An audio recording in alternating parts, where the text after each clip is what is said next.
Dave, great to see you. It's been a strange start to your career with everything that's been happening this summer outside the world of football, but have you made the first sort of few weeks as manager of Clitheroe? No, I've really enjoyed it. Thoroughly enjoyed it, to be honest with you. I think the fact that I've had a little bit more time on my hands regards being away from work has really helped myself and Karl get stuck into certainly the recruitment side of it. Couldn't be any happier with the lads that we've managed to get in, that we've worked very hard to get in straight away from the initial recruitment meeting that we had.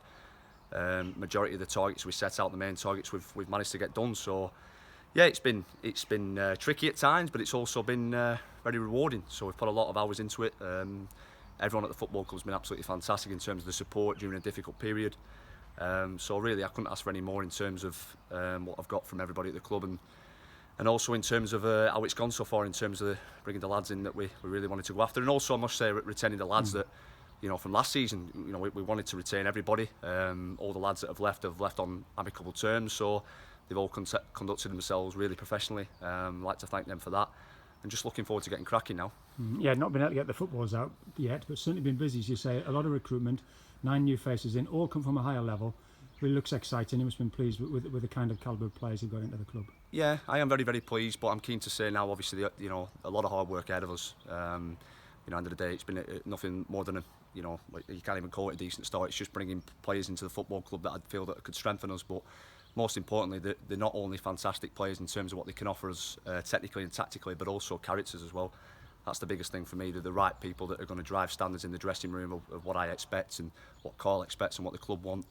And I can assure all the fans that whoever puts on that blue shirt 1 to 11, we won't be outworked. It's simple as that. That'll be the minimum requirement for a David Lynch team, and it's what I've been about as a player, and that's what I'll be hoping to bring into management. So, but yeah, the most difficult thing is the fact that we can't get any work into lads. You know, we've got a provisional date penciled in that we're hoping of coming back, and whether that be in small groups, I think it's probably going to be looking like that. We're going to make sure that we're adhering to all the government guidelines and making sure the club are happy, and you know, and protecting the players' health and everybody at the club's health. So, but hopefully it's not too long. There is a bit of light at the end of the tunnel. But as I said, the lads have been given conditioning programmes to follow, so I have no concerns, and the response from them so far has been fantastic in terms of their attitude towards them sessions, and I've no doubts that you know, we can hit the ground running when we eventually can get back in a big group for training sessions. So back at Clitheroe, Dave, where you've happy memories as a player, I know you enjoyed your spell here.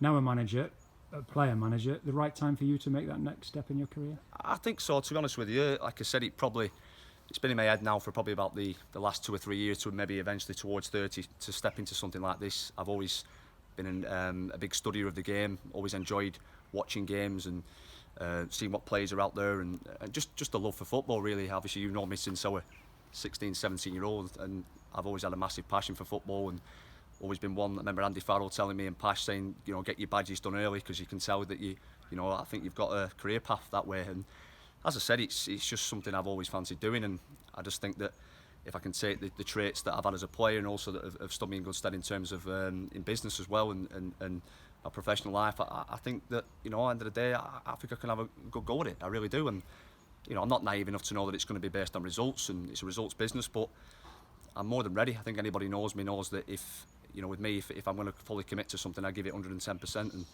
that's one thing I'll be doing. I don't switch off, and constantly looking what's out there and how we can improve, and you know, different aspects of the team, tactical and technical, in terms of preparation for games. So I think, don't get me wrong, there's an awful lot of people that I know I can pluck advice from, like Karl and Pash, Faz, you know, Billy Eafley and Watson, Neil Young. There's so many managers out there that I've worked under that I know that I can learn from, and I know I've got an awful lot to learn, but I'm keen to get my head down, and I've always had the attitude that if you work hard enough in something and you're prepared to learn and listen, you know, you've got half a chance. And you know, so like I said, I'm more than ready for it.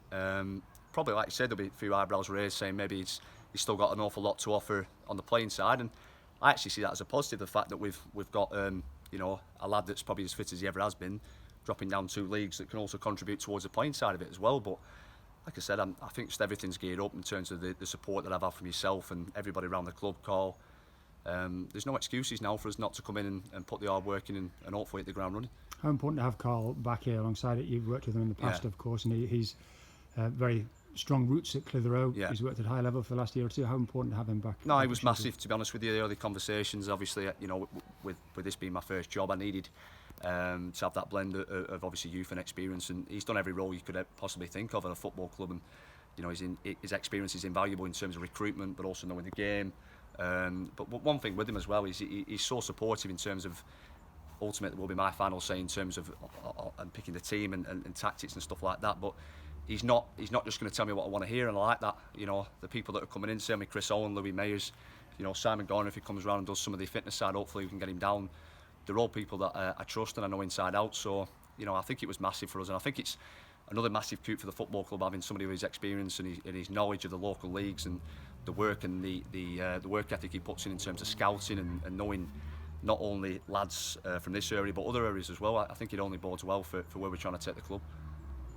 Off the field, some changes as well. A new chairman, one or two new faces on the board. The previous board members still working as hard as ever. Do you feel it's a good time the clubs really look as though it can go in the right direction and can really sort of progress? Yeah, as I've touched on, I don't think you can ask for any more out of you know, yourself and the other directors, Andrew, Chris, and obviously Stuart coming in. It's, you know, you look round here. I mean, this is as well as I've ever seen the pitch. And as I said, I keep saying it, Pete, and there's no excuses now.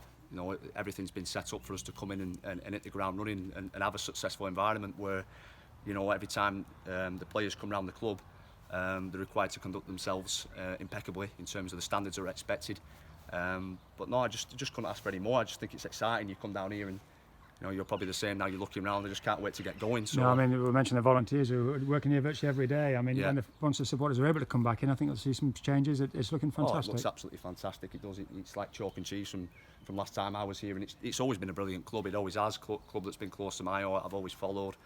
But I think now you look at it and the facilities, it just looks absolutely immaculate. And as I said, I'm just keen now to you know, let our hard work do the talking in terms of on the training field, and hopefully the results will follow.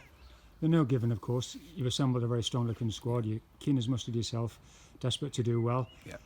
It'll need a little bit of patience, perhaps, but a message for the supporters. It was a good season last season. The club is going up. Season tickets were great. I know the town's going to back the team, and it could be a good time together. Yeah, no, I must touch on obviously what an unbelievable job Phil Brown did. A man I obviously got a lot of respect for in terms of, don't know him personally, but in terms of what he's done in the game. I think it was probably the best season Clitheroe have had for a long time, and I'm just keen to build on that. Don't get me wrong, you know me inside out in terms of what demands I'll be putting on myself and the players. And as I said, there is probably got to be a bit of sense of realism. It's my first job, but there's also that burning desire to succeed, and there's nobody that wants to win as much as I do. And one thing I would say is, you know, if it doesn't succeed, then it won't be through want of hard work or lack of trying. You know, it's what I'm all about. But I keep saying that word hard work, but we've also got an awful lot of quality as well, Pete. You know, you've got to look at the attacking options we've got and the lads we've brought into the football club. Yes, we want to be high tempo, we want to be a hard working team, but we also want to pass the ball. We also want to be on the front foot. We want the supporters to come on and feel like they're going to be entertained. And as I said, I couldn't be any happier in terms of the squad we've got. But as you just said there's nothing given in football. You know, at the end of the day, you've got to earn the right. Every time you come to training, every time you go and step over that white line, you've got to prove that you've got to play as if it's your last game. And that's the way I've always had it drilled into me since I was a kid, really. And that's what I'll be expecting from every player. But I think at the end of the day, you know, I always look at it, if you can come away from something and know you've given it everything and no regrets, then you can't ask for any more from yourself and your staff and your players. Actually then, Dave, so an exciting time for the club and lots to look forward to when we can get started. Yeah, definitely.